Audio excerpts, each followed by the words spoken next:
Well, student, welcome to Electrostatic lecture part 11. Today we are going to discuss the potential energy of a system of 2-point charges. ਸਭ ਨਾਲ ਪਹਿਲਾਂ ਬੇਟਾ ਇਹਨੂੰ ਅਸੀਂ discuss ਕਰੀਏ। ਪਹਿਲਾਂ ਇਹਨੂੰ ਸਮਝਦੇ ਹਾਂ ਚੰਗੇ ਤਰੀਕੇ ਨਾਲ, ਬਾਅਦ ਚੋਂ ਇਹ ਪੂਰਾ ਜਿਹੜਾ ਟੌਪਿਕ ਹੈ ਅਸੀਂ ਇਹਨੂੰ ਸਿਸਟੇਮੈਟਿਕਲੀ ਜਿਹੜਾ ਲਿਖਾਂਗੇ।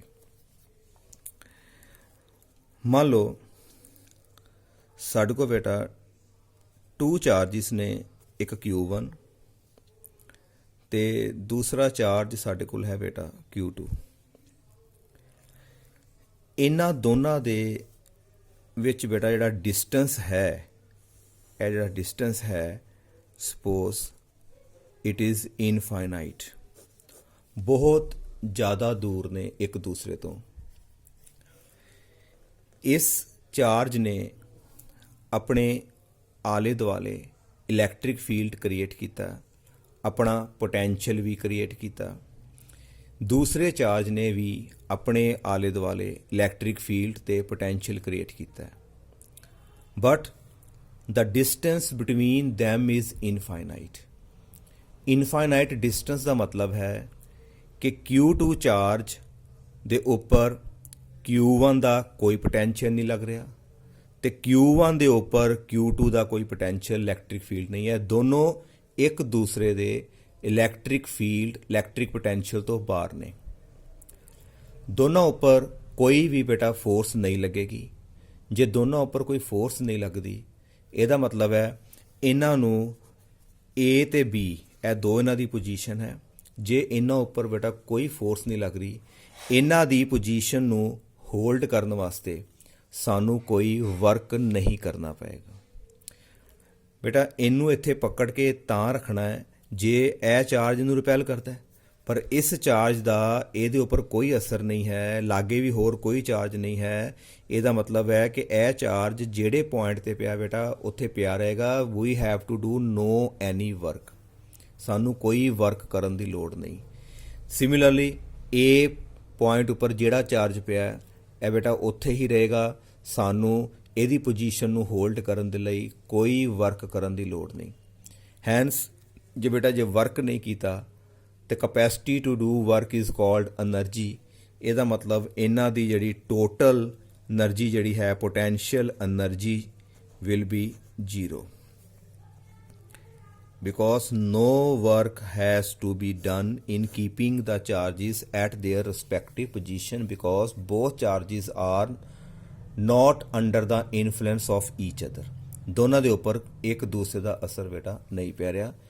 it means the this system have 0 potential energy। ਮੰਨ ਲਓ ਫਸਟ ਚਾਰਜਿਸ ਬੇਟਾ ਕੰਡੀਸ਼ਨ ਹੁਣ ਚੇਂਜ ਹੋਣ ਲੱਗੀ ਹੈ। ਇਹ ਪਹਿਲਾ ਚਾਰਜ ਹੈ Q1, ਇਹਨੇ ਆਪਣੇ ਆਲੇ ਦੁਆਲੇ ਪੋਟੈਂਸ਼ੀਅਲ ਬੇਟਾ ਕ੍ਰੀਏਟ ਕਰ ਲਿਆ।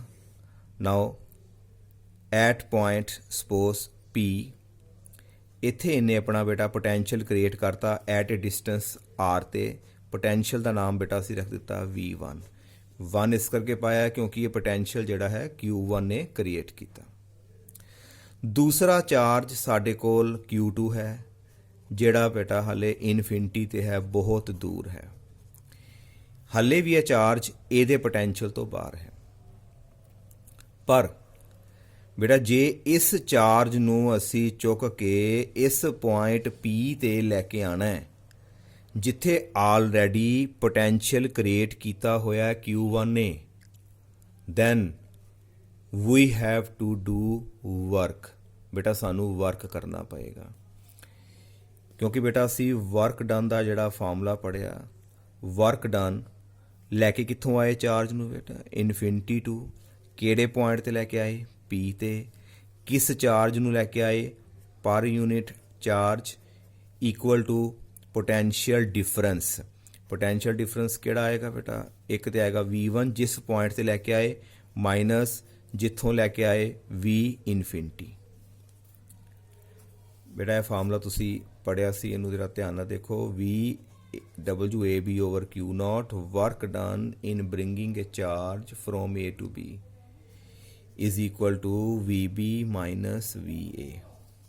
Clear? Work done A to B ਅਸੀਂ ਲੈ ਕੇ ਆਏ ਇਨਫਿਨਿਟੀ ਤੋਂ ਆ ਗਿਆ, B ਪੁਆਇੰਟ ਤੇ ਲੈ ਕੇ ਗਏ ਅਸੀਂ P ਪੁਆਇੰਟ ਤੇ ਲੈ ਕੇ ਆਏ, ਇੱਥੇ P ਆ ਗਿਆ। ਉੱਥੇ ਚਾਰਜ ਹੁੰਦਾ ਸੀ ਬੇਟਾ ਟੈਸਟ ਚਾਰਜ Q2, ਅਸੀਂ ਕਿਹੜਾ ਚਾਰਜ ਲੈ ਕੇ ਆਏ, ਇੱਥੇ ਆ ਗਿਆ ਬੇਟਾ Q2 ਇਕੁਅਲ ਟੂ VB ਜਿਹੜੇ ਪੁਆਇੰਟ ਤੇ ਲੈ ਕੇ ਆਏ, ਅਸੀਂ ਲੈ ਕੇ ਆਏ ਬੇਟਾ ਇਹਨੂੰ P ਪੁਆਇੰਟ ਤੇ, ਇੱਥੇ ਤੁਸੀਂ ਲਿਖ ਲਓ P ਮਾਈਨਸ VA ਜਿਸ ਪੁਆਇੰਟ ਤੋਂ ਲੈ ਕੇ ਆਏ V infinity, and that work, ਇਹਨੂੰ ਬੇਟਾ ਸਿੰਪਲ ਅਸੀਂ W ਲਿਖ ਦਿੰਦੇ ਹਾਂ, ਇਕੁਅਲ ਟੂ Q2 ਉੱਪਰ ਲੈ ਗਏ, and VP P point the potential ਜਿਹੜਾ ਹੈ ਸਾਡੇ ਕੋਲ V1 ਮਾਈਨਸ V ਇਨਫਿਨਿਟੀ, ਇਹ ਆਲਰੇਡੀ ਡਿਸਕਸ ਕੀਤਾ ਹੈ ਕਿ ਇਨਫਿਨਿਟੀ ਤੇ ਜਿਹੜਾ ਹੈ ਪੋਟੈਂਸ਼ੀਅਲ ਜਿਹੜਾ ਹੈ ਇਸ ਚਾਰਜ ਦਾ ਕਿੰਨਾ ਹੈ 0, ਐਂਡ ਹੈਂਸ ਵਰਕ ਡਨ ਦਾ ਫਾਰਮੂਲਾ ਆ ਗਿਆ Q2 V1। ਹਾਂਜੀ ਕਲੀਅਰ? ਜਦੋਂ ਵੀ ਕਿਸੇ ਚਾਰਜ ਨੂੰ ਉਸ ਪੁਆਇੰਟ ਤੇ ਲੈ ਕੇ ਆਉਣਾ ਹੈ ਜਿੱਥੇ ਇੱਕ ਦੂਸਰੇ ਚਾਰਜ ਨੇ ਪੋਟੈਂਸ਼ੀਅਲ ਕ੍ਰੀਏਟ ਕੀਤਾ ਹੈ, ਚਾਰਜ ਲੈ ਕੇ ਆ ਰਹੇ ਹਾਂ Q2, ਪੋਟੈਂਸ਼ੀਅਲ ਕ੍ਰੀਏਟ ਕੀਤਾ Q1 ਨੇ, then we have to do work and that work is given by product। ਬੇਟਾ ਇਹ ਪ੍ਰੋਡਕਟ ਹੈ, ਕਿਹਦੀ ਪ੍ਰੋਡਕਟ ਕਰਨੀ ਹੈ, ਪੋਟੈਂਸ਼ੀਅਲ ਉਸ ਪੁਆਇੰਟ ਦੇ ਉੱਪਰ V1 ਤੇ ਜਿਹੜਾ ਚਾਰਜ ਅਸੀਂ ਲੈ ਕੇ ਆਏ ਹਾਂ ਉਸ ਪੁਆਇੰਟ ਦੇ ਉੱਪਰ, ਦੋਨਾਂ ਨੂੰ ਮਲਟੀਪਲਾਈ ਕਰ ਦੇਣਾ ਹੈ। I think clear?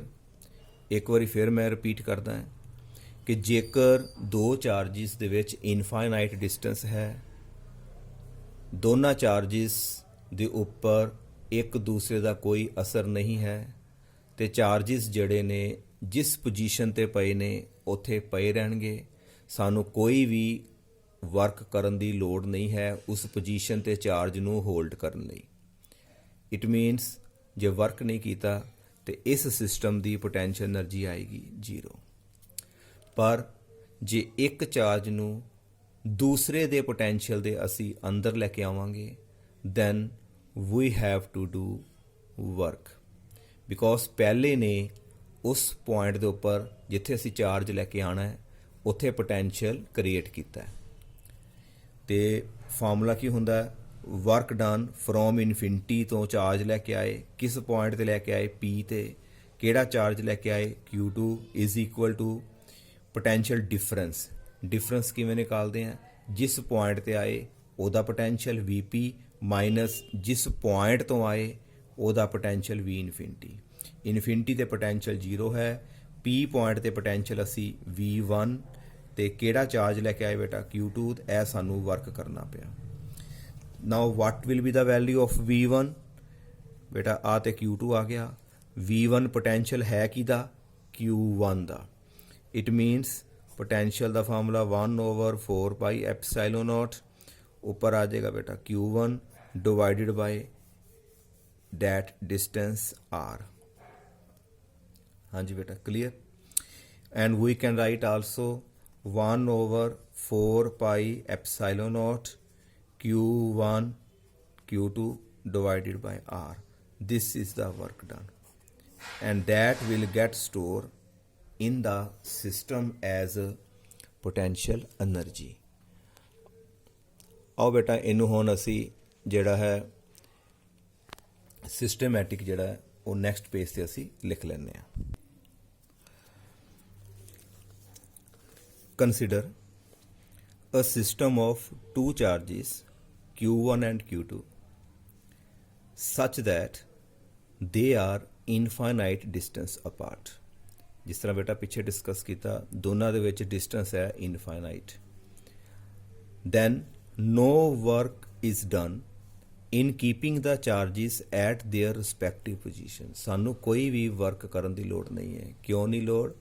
ਕਿਉਂਕਿ ਦੋਨੋਂ ਚਾਰਜਿਸ ਇੱਕ ਦੂਸਰੇ ਦੇ ਪੋਟੈਂਸ਼ੀਅਲ ਦੇ ਆਊਟ ਨੇ, because both are out of the potential produced by each other। बेटा जे वर्क नहीं करांगे हैंस पोटेंशियल एनर्जी सिस्टम की कितनी होएगी 0। Now suppose there is a charge Q1 at point A. मान लो बेटा साढ़े को चार्ज Q1 ए पॉइंट ते है which produced a potential at point P, जिन्ने बेटा P पॉइंट के उत्ते पोटेंशियल क्रिएट किया है। P पॉइंट का डिस्टेंस चार्ज तो असी बेटा मान लिया R12 1 ते 2 इस करके पाया बेटा क्योंकि दूसरा चार्ज असी इनफिनिटी तो लैके आना Q2, उन्होंने दोनों वास्ते डिस्टेंस 1 ते 2 की गल करके पाया। नाउ पोटेंशियल बेटा V1 कितना होएगा, V1 will be equal to 1/4 pi epsilon nought Q1। Why Q1? because that potential is produced by that charge Q1 divided by distance R12। बेटा जे इलैक्ट्रिक फील्ड होंदा तो इत्थे स्केयर आना सी, डिस्टेंस का square जिहड़ा पोटेंशियल होंदा है वो इनवर्सली एज डिस्टेंस वेरी करता है। नाउ साढ़े को बेटा एक सैकंड चार्ज है Q2, यह कित्थे पिया बेटा इनफिनिटी दे। इन्हां दोनों विच जिहड़ा डिस्टेंस है इनफाइनाइट है, ਇਹਦਾ मतलब Q1 ਦਾ बेटा इत्थे जिहड़ा पोटेंशियल होएगा वो 0 होएगा, इनफिनिटी ते बहुत दूर है। Now we want to bring that charge at point P, इस चार्ज नू इनफिनिटी तो चुक के बेटा P पॉइंट ते लैके आना है। बेटा उत्थे ते पोटेंशियल है, therefore we have to do work. Now we want to bring a charge Q2 from infinity to point P, then work have to be done against potential V1 which is produced by Q1। ਇਹਦੇ potential ਦੇ ਵਿੱਚ दूसरा charge लेके आना है तो सानू बेटा वर्क करना पएगा। तो वर्क का फार्मूला बेटा असी पढ़िया, वर्क डन कितों लैके आना है चार्ज नू इनफिनिटी तो, किहड़े पॉइंट ते लैके आना बेटा असी P पॉइंट ते, डिवाइडिड बाय किस चार्ज नू लैके आना है Q2 is equal to potential difference. Potential difference किस तरह निकालते हैं, फाइनल पोटेंशियल विचों VP दे पोटेंशियल चों बेटा असी माइनस करांगे जिहड़ा पोटेंशियल इनफिनिटी ते सीगा। Now that work done simply असी बेटा इनू W लिख दिता इक्वल टू Q2 नू असी क्रॉस मल्टीप्लाई करके ऊपर लै गए ब्रैकेट VP की जगह के उत्ते पोटेंशियल जिहड़ा है P पॉइंट के उपर V1 माइनस इनफिनिटी उपर बेटा जिहड़ा पोटेंशियल होंदा है 0 and that we get work done is equal to charge जिहड़ा लैके आए मल्टीप्लाई बाय पोटेंशियल जिहड़ा दूसरे चार्ज ने क्रिएट किया। Now come to next. Now work done will be equal to Q2 multiply by बेटा V1 की असी वैल्यू पुट कर दी 1/4 पाई एप्सिलॉन नॉट पोटेंशियल सीगा Q1 डिवाइडेड बाय डिस्टेंस, और work done is given by 1/4 pi epsilon nought Q1 Q2 divided by R12। This work done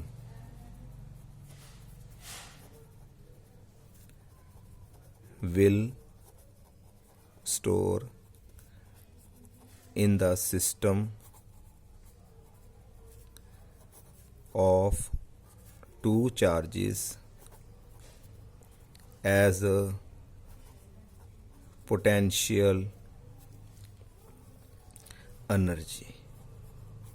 बेटा यह work done system ਦੇ ਵਿੱਚ पोटेंशियल एनर्जी के रूप स्टोर हो जाएगा। पोटेंशियल एनर्जी ਨੂੰ बेटा ਅਸੀਂ U लिख ਦਿੰਦੇ ਹਾਂ and that we get U is equal to 1/4 pi epsilon naught Q1 Q2 over R12। This is the formula for potential energy of a system of two charges।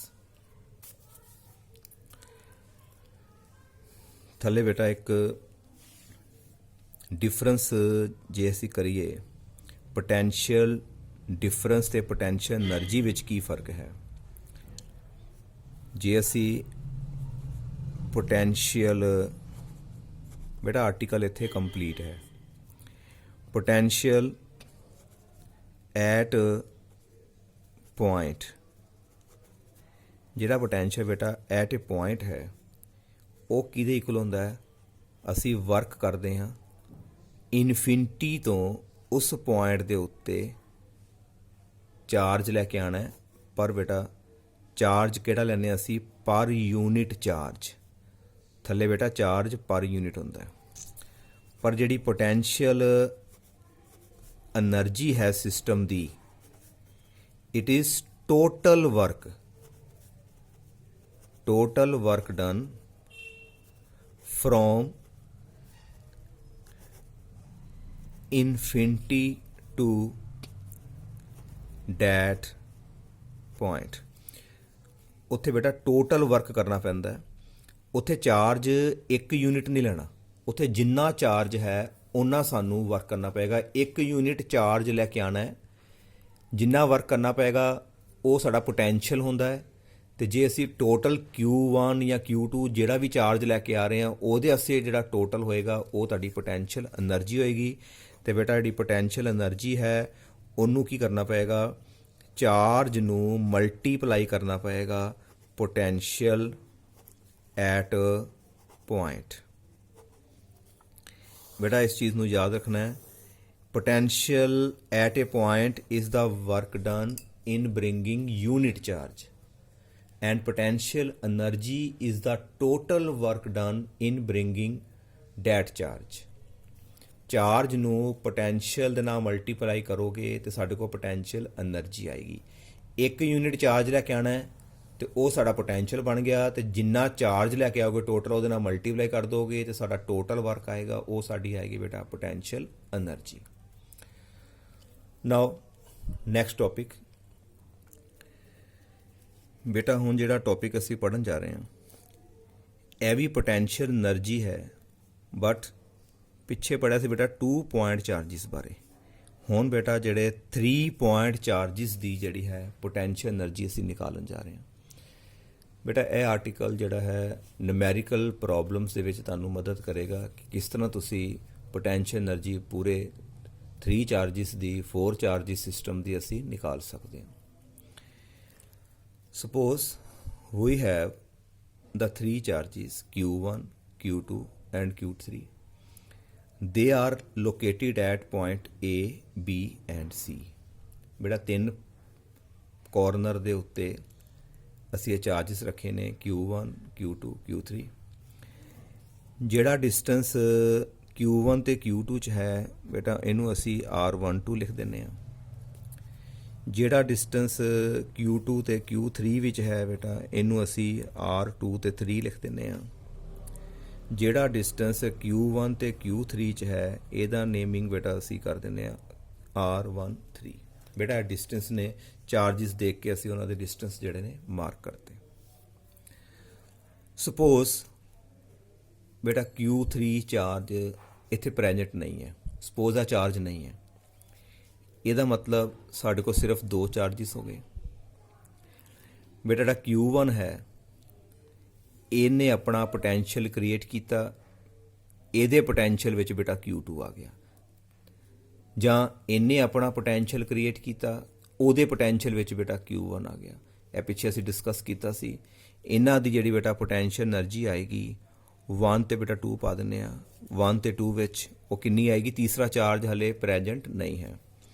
तो बेटा 1, 2 ਵਿੱਚ ਜਿਹੜੀ એનર્ਜੀ ਆਏਗੀ 1/4 pi epsilon naught Q1 Q2 over R12। बेटा ਇਹ ਤਾਂ ਆਈ if Q3 is absent, ਜੇ बेटा ਹਲੇ नहीं है। suppose if Q1 is absent, बेटा ਜੇ Q1 absent ਹੋਵੇ फिर ਇਹ 2 चार्जिस ने, इन्हां दे विच पोटेंशियल एनर्जी कितनी आएगी? वो असी लिख देंगे U2 ते 3। It will be equal to 1/4 pi epsilon nought. बेटा एक Q2 आ जाएगा, एक Q3 डिवाइडेड बाय बेटा डिस्टेंस हो जाएगा R2 ते 3। यह पोटेंशियल एनर्जी तां आएगी जेकर Q1 is absent. Similarly, if Q2 is absent, ਜੇ ਬੇਟਾ Q2 ਨਹੀਂ ਹੈ, ਸਿਰਫ ਸਾਡੇ ਕੋਲ ਦੋ ਚਾਰਜਿਸ ਆ ਨੇ, then potential ਜਿਹੜੀ એનર્ਜੀ ਆਏਗੀ, we can write U13 1 ਤੇ 3 ਦੇ ਵਿੱਚ 1/4 pi epsilon naught Q1 Q3 divided by R13 ਬੇਟਾ ਇਹ ਤਾਂ ਆਏਗੀ if Q2 is absent. ਹਾਂਜੀ ਬੇਟਾ clear. but energy is scalar. ਬੇਟਾ એનર્ਜੀ ਸਕੇਲਰ ਹੈ ਤੇ ਟੋਟਲ એનર્ਜੀ ਅਸੀਂ ਕਿਵੇਂ ਨਿਕਾਲਾਂਗੇ, ਸਾਰੀ એનર્ਜੀਸ ਨੂੰ ਪਲੱਸ ਕਰ ਲਾਂਗੇ, ਸਾਡੇ ਕੋਲ ਆ ਜਾਏਗਾ 1/4 ਪਾਈ ਐਪਸੀਲੋਨ ਨੋਟ। ਬੇਟਾ ਜਦੋਂ ਤਿੰਨਾਂ ਨੂੰ ਪਲੱਸ ਕਰੋਗੇ 1/4 ਪਾਈ ਐਪਸੀਲੋਨ ਨੋਟ ਬੇਟਾ ਕਾਮਨ ਬਾਹਰ ਆ ਗਿਆ, ਸਾਡੇ ਕੋਲ ਆ ਜਾਏਗਾ Q1 Q2 divided bye R12 ਇਹਨਾਂ ਦੋਨਾਂ ਦੇ ਵਿਚਕਾਰ, ਪਲੱਸ ਦੂਸਰੀ ਆ ਜਾਏਗੀ Q2 Q3 divided bye R23 plus ਤੇ ਬੇਟਾ ਤੀਸਰੀ ਜਿਹੜੀ ਆ ਜਾਏਗੀ Q1 Q3 divided by R13. This is the total potential energy of the system. ਬੇਟਾ ਇਹ ਸਾਡੀ potential energy ਨਿਕਾਲਣ ਦਾ ਤਰੀਕਾ ਹੈ। ਜੇ ਸਾਡੇ ਕੋਲ ਚਾਰ ਚਾਰਜਿਸ ਹੋਣ ਇਸ ਤਰ੍ਹਾਂ ਬੇਟਾ ਦੋ ਦੇ ਅਸੀਂ ਜਿਹੜੇ ਚਾਰਜਿਸ ਦੀ potential energy ਜਿਹੜੀ ਹੈ ਉਹ ਨਿਕਾਲ ਕੇ ਟੋਟਲ potential energy ਜਿਹੜੀ ਬੇਟਾ ਸਿਸਟਮ ਦੀ ਨਿਕਾਲ ਸਕਦੇ ਹਾਂ। ਸਪੋਜ਼ ਬੇਟਾ ਕਿਸੇ ਨਿਊਮੈਰੀਕਲ ਦੇ ਵਿੱਚ ਸਾਨੂੰ ਇੱਕ ਸਕੀਅਰ ਦਿੱਤਾ ਹੈ, ਬੇਟਾ ਧਿਆਨ ਨਾਲ ਸਮਝਣ ਦੀ ਕੋਸ਼ਿਸ਼ ਕਰਨਾ ਇਹਨੂੰ। ਸਕੀਅਰ ਦਾ ਨੇਮ ਅਸੀਂ ਲਿਖ ਦਿੰਦੇ ਹਾਂ ABC ਤੇ D। ਇੱਥੇ ਚਾਰਜ ਹੈ Q1, ਇੱਥੇ ਬੇਟਾ ਚਾਰਜ ਹੈ Q2 Q3 ਐਂਡ Q4 ਤੇ ਬੇਟਾ ਜਿਹੜਾ ਡਿਸਟੈਂਸ ਸਾਰੇ ਜਿਹੜੇ ਨੇ ਉਹ ਸੇਮ ਹੈਗੇ ਨੇ। ਸਪੋਜ਼ ਸਾਈਡ ਆਫ ਸਕੇਅਰ ਜਿਹੜੀ A ਹੈ, ਆ ਵੀ A ਹੈ, ਆ ਵੀ A ਤੇ ਆ ਵੀ A। ਬੇਟਾ ਜੇ ਇਸ ਸਿਸਟਮ ਦੀ ਅਸੀਂ ਪੋਟੈਂਸ਼ੀਅਲ એનર્ਜੀ ਨਿਕਾਲਣਾ ਚਾਹੀਏ ਤੇ ਬੇਟਾ ਧਿਆਨ ਨਾਲ ਸਮਝੀਏ। ਪੋਟੈਂਸ਼ੀਅਲ એનર્ਜੀ ਇੱਕ ਤੇ ਬੇਟਾ Q1 Q2 ਚ ਆਏਗੀ ਤੇ ਬੇਟਾ ਡਿਸਟੈਂਸ ਜਿਹੜਾ ਥੱਲੇ ਲਿਖਦੇ ਹਾਂ ਅਸੀਂ ਉਹ A ਆਏਗਾ, ਜਿਸ ਤੇ R12 ਲਿਖਿਆ ਉਹਦੀ ਜਗ੍ਹਾ ਤੇ ਆਏਗਾ, ਫਾਰਮੂਲਾ ਬਣੇਗਾ 1/4 pi epsilon naught Q1 Q2 over A। ਇੱਕ ਕੁਐਸਚਨ ਆ ਬਣੇਗੀ, ਇੱਕ ਕੁਐਸਚਨ ਬੇਟਾ ਇਹਨਾਂ ਦੀ ਬਣੇਗੀ 1/4 pi epsilon naught Q2 Q3 over A। ਇੱਕ ਬਣੇਗੀ ਬੇਟਾ Q3 ਤੇ Q4 ਦੇ ਵਿੱਚ ਤੇ ਚੌਥੀ ਬੇਟਾ ਇਹਦੇ 'ਚ ਬਣੇਗੀ। ਪਰ ਬੇਟਾ ਧਿਆਨ ਨਾਲ ਦੇਖਿਆ ਜਾਵੇ ਇਹਨਾਂ ਦੋਨਾਂ ਦੇ ਵਿੱਚ ਵੀ ਪੋਟੈਂਸ਼ੀਅਲ એનર્ਜੀ ਆਏਗੀ ਤੇ ਬੇਟਾ ਆਹ ਦੋ ਜਿਹੜੇ ਚਾਰਜਿਸ ਨੇ ਇਹਨਾਂ ਦੇ ਵਿੱਚ ਵੀ ਪੋਟੈਂਸ਼ੀਅਲ એનર્ਜੀ ਜਿਹੜਾ ਆਏਗੀ। ਟੋਟਲ ਬੇਟਾ ਸਾਡੇ ਕੋਲ 6 ਇਕੁਏਸ਼ਨਸ ਜਿਹੜੀਆਂ ਬਣਨਗੀਆਂ ਤੇ 6 ਇਕੁਏਸ਼ਨ ਨੂੰ ਅਸੀਂ ਬੇਟਾ ਪਲੱਸ ਕਰਕੇ ਫਿਰ ਸਾਡੇ ਕੋਲ total potential energy of a system ਨਿਕਲੇਗੀ। First equation and for second third fourth ਬੇਟਾ ਇੱਕ ਆਏਗੀ, ਫਿਫਥ ਤੇ ਇੱਕ ਬੇਟਾ ਇਹ ਆਏਗੀ। ਹਾਂਜੀ ਬੇਟਾ ਕਲੀਅਰ। ਇਹਨਾਂ ਵਿੱਚ ਬੇਟਾ ਜਿਹੜਾ ਡਿਸਟੈਂਸ ਨਿਕਾਲਣਾ ਹੈ Q2 ਜਾਂ Q4 ਦੇ ਵਿੱਚ ਆਹ ਡਿਸਟੈਂਸ ਜਾਂ ਆਹ ਡਿਸਟੈਂਸ ਬੇਟਾ ਪਾਈਥਾਗੋਰਸ ਥਿਊਰਮ ਦੇ ਅਕੋਰਡਿੰਗ ਤੁਹਾਨੂੰ ਲਗਾ ਕੇ ਨਿਕਾਲਣਾ ਪਏਗਾ। ਇਹ ਬੇਟਾ ਅਸੀਂ ਅੱਗੇ ਜਿਹੜਾ ਨਿਊਮੈਰੀਕਲਸ ਦੇ ਵਿੱਚ ਡਿਸਕਸ ਕਰਾਂਗੇ। ਇੱਥੇ ਦੱਸਣ ਦਾ ਮਤਲਬ ਇੰਨਾ ਹੈ ਕਿ ਪੋਟੈਂਸ਼ੀਅਲ એનર્ਜੀ ਸਿਸਟਮ ਦੀ ਜਦੋਂ ਵੀ ਨਿਕਾਲਣੀ ਹੈ ਤੇ ਦੋ ਚਾਰਜਿਸ ਲੈ ਕੇ ਜਿੰਨੀਆਂ ਇਕੁਏਸ਼ਨਾਂ ਬਣ ਸਕਦੀਆਂ ਬਣਾਓ, ਬਾਅਦ 'ਚ ਸਾਰੀਆਂ ਨੂੰ ਜਿਹੜੀ એનર્ਜੀਜ਼ ਨੂੰ ਪਲੱਸ ਕਰਕੇ ਅਸੀਂ ਰਿਜ਼ਲਟ ਨਿਕਾਲ ਸਕਦੇ ਹਾਂ। Now come to next. Now we are going to find out again potential energy of a system of two charges,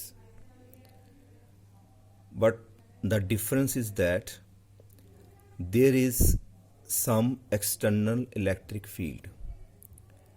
ਬੇਟਾ ਜਿਹੜਾ ਪਿੱਛੇ ਆਰਟੀਕਲ ਅਸੀਂ ਪੜ੍ਹਿਆ ਉੱਥੇ ਦੋ ਚਾਰਜਿਸ ਦੀ ਪੋਟੈਂਸ਼ੀਅਲ એનર્ਜੀ ਨਿਕਾਲਣੀ ਸੀ, ਪਰ ਕੋਈ ਵੀ ਬਾਹਰੋਂ ਬੇਟਾ ਐਕਸਟਰਨਲ ਫੀਲਡ ਕੋਈ ਨਹੀਂ ਸੀਗਾ।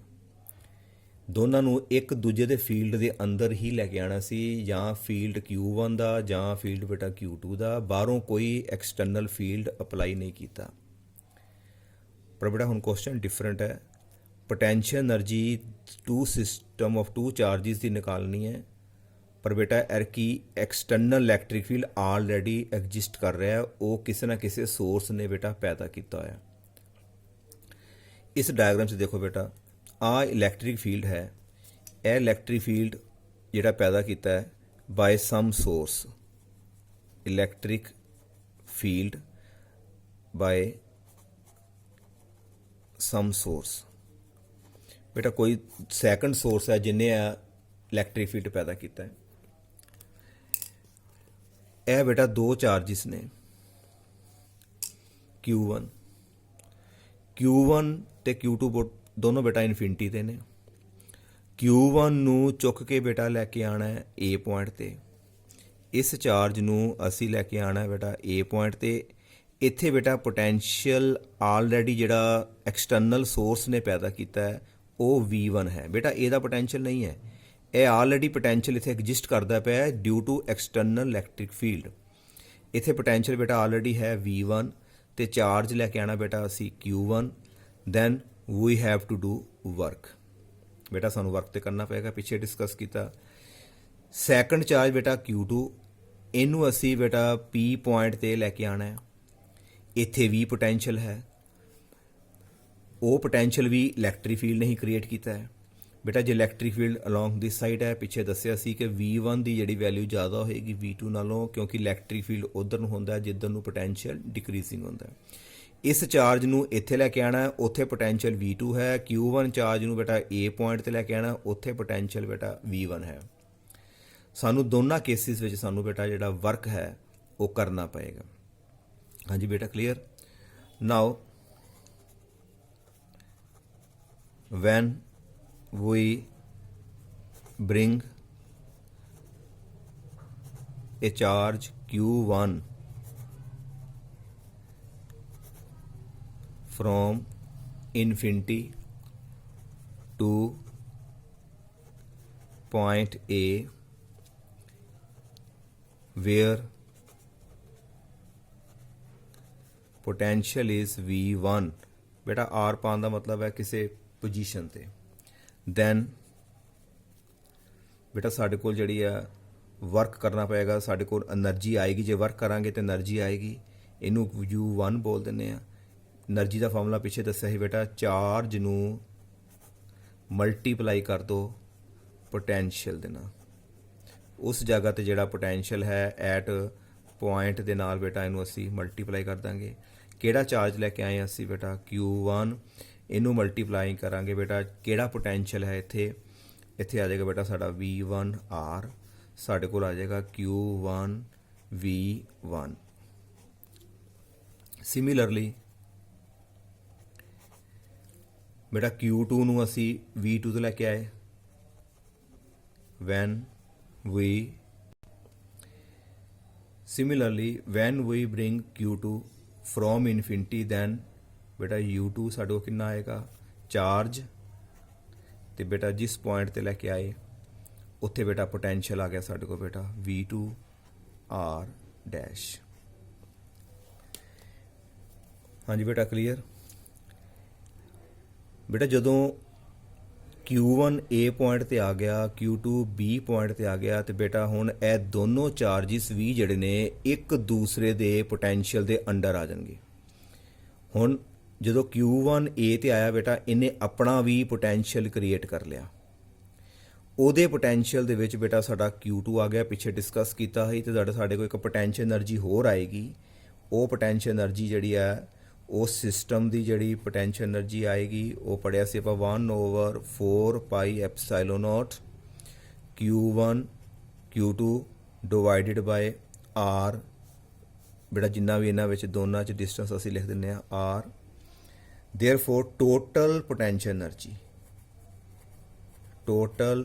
पोटेंशियल एनर्जी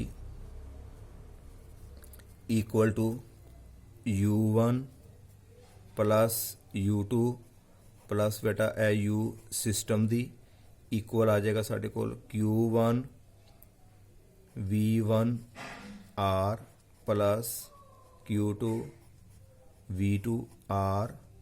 तो बेटा प्लस विच कर देंगे 1/4 pi epsilon nought Q1 Q2 divided bye R। बेटा this is the final result. हाँ जी बेटा क्लियर। ਜਿਹੜਾ ਪਹਿਲਾ ਟੌਪਿਕ ਸੀ ਬੇਟਾ ਉੱਥੇ ਕੋਈ ਐਕਸਟਰਨਲ ਇਲੈਕਟ੍ਰਿਕ ਫੀਲਡ ਨਹੀਂ ਸੀ।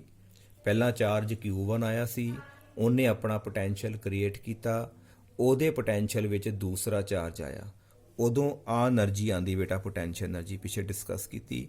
ਇਸ ਆਰਟੀਕਲ ਵਿੱਚ ਆਲਰੇਡੀ ਇੱਕ ਇਲੈਕਟ੍ਰਿਕ ਫੀਲਡ ਲੱਗਾ ਹੋਇਆ ਜਿਹਨੂੰ ਅਸੀਂ ਬੋਲਿਆ ਐਕਸਟਰਨਲ ਇਲੈਕਟ੍ਰਿਕ ਫੀਲਡ। ਜੇ ਐਕਸਟਰਨਲ ਇਲੈਕਟ੍ਰਿਕ ਫੀਲਡ ਹੈ ਤੇ ਹਰ ਪੁਆਇੰਟ ਦੇ ਉੱਤੇ ਬੇਟਾ ਪੋਟੈਂਸ਼ੀਅਲ ਵੀ ਕ੍ਰੀਏਟ ਹੋਏਗਾ। ਪਹਿਲਾਂ ਹੀ ਪੋਟੈਂਸ਼ੀਅਲ ਐਗਜ਼ਿਸਟ ਕਰ ਰਿਹਾ ਤੇ ਅਸੀਂ ਜਿਹੜੇ ਨੇ ਦੋ ਚਾਰਜਿਸ ਇਨਫਿਨਿਟੀ ਤੋਂ ਚੁੱਕ ਕੇ ਬੇਟਾ ਇਹਨਾਂ ਦੋਨਾਂ ਪੁਆਇੰਟਾਂ ਤੇ ਲੈ ਕੇ ਆਣਾ ਹੈ। ਹੁਣ ਜੇ ਪਹਿਲਾ ਚਾਰਜ ਲੈ ਕੇ ਆਓਗੇ ਸਾਨੂੰ ਤਾਂ ਵੀ ਵਰਕ ਕਰਨਾ ਪਏਗਾ ਕਿਉਂਕਿ ਪੋਟੈਂਸ਼ੀਅਲ ਹੈ, ਦੂਸਰਾ ਚਾਰਜ ਲੈ ਕੇ ਆਓਗੇ ਸਾਨੂੰ ਤਾਂ ਵੀ ਵਰਕ ਕਰਨਾ ਪਏਗਾ ਕਿਉਂਕਿ ਇੱਥੇ ਪੋਟੈਂਸ਼ੀਅਲ ਐਗਜ਼ਿਸਟ ਕਰਦਾ ਹੈ। ਤੇ ਜਦੋਂ ਦੋਨੋਂ ਚਾਰਜਿਸ ਬੇਟਾ ਲਾਗੇ ਲਾਗੇ ਆ ਗਏ ਤੇ ਇੱਕ ਦੂਸਰੇ ਦੇ ਪੋਟੈਂਸ਼ੀਅਲ ਦੇ ਅੰਡਰ ਹੋ ਗਏ ਤੇ ਉਦੋਂ ਬੇਟਾ ਇੱਕ ਟਰਮ ਆ ਵੀ ਆ ਜਾਏਗੀ। ਇਹਦਾ ਮਤਲਬ ਟੋਟਲ ਪੋਟੈਂਸ਼ੀਅਲ એનર્ਜੀ ਜਿਹੜੀ ਸਾਡੀ ਆਏਗੀ, ਇੱਕ ਆਏਗੀ Q1V1 ਜਦੋਂ Q1 ਲੈ ਕੇ ਆਏ, ਫਿਰ Q2 ਤੇ ਇਹਨਾਂ ਦੋਨਾਂ ਦੇ ਆਪਸੀ ਪੋਟੈਂਸ਼ੀਅਲ ਡਿਫਰੈਂਸ ਕਰਕੇ ਵੀ ਬੇਟਾ ਇਹ ਤੁਹਾਡੇ ਕੋਲ ਇੱਕ ਟਰਮ ਹੋਰ ਆਏਗੀ। This is the total potential energy of a system of two charges when they are placed in external electric field।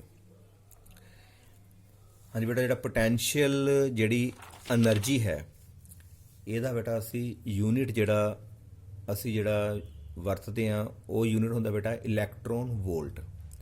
ਇਹਨੂੰ ਅਸੀਂ ਬੇਟਾ ਡਿਸਕਸ ਕਰਾਂਗੇ। Unit of potential energy is electron volt. ਇਸ ਤੋਂ ਬਾਅਦ ਬੇਟਾ ਅਸੀਂ ਜਿਹੜਾ ਨੈਕਸਟ ਜਿਹੜੀ ਲੈਕਚਰ ਦੇ ਵਿੱਚ ਇਹਨਾਂ ਦੇ ਕੁਝ ਜਿਹੜੇ ਨਿਊਮੈਰੀਕਲਸ ਨੇ ਬੇਟਾ ਉਹ ਆਪਾਂ ਡਿਸਕਸ ਕਰਾਂਗੇ। Thank you.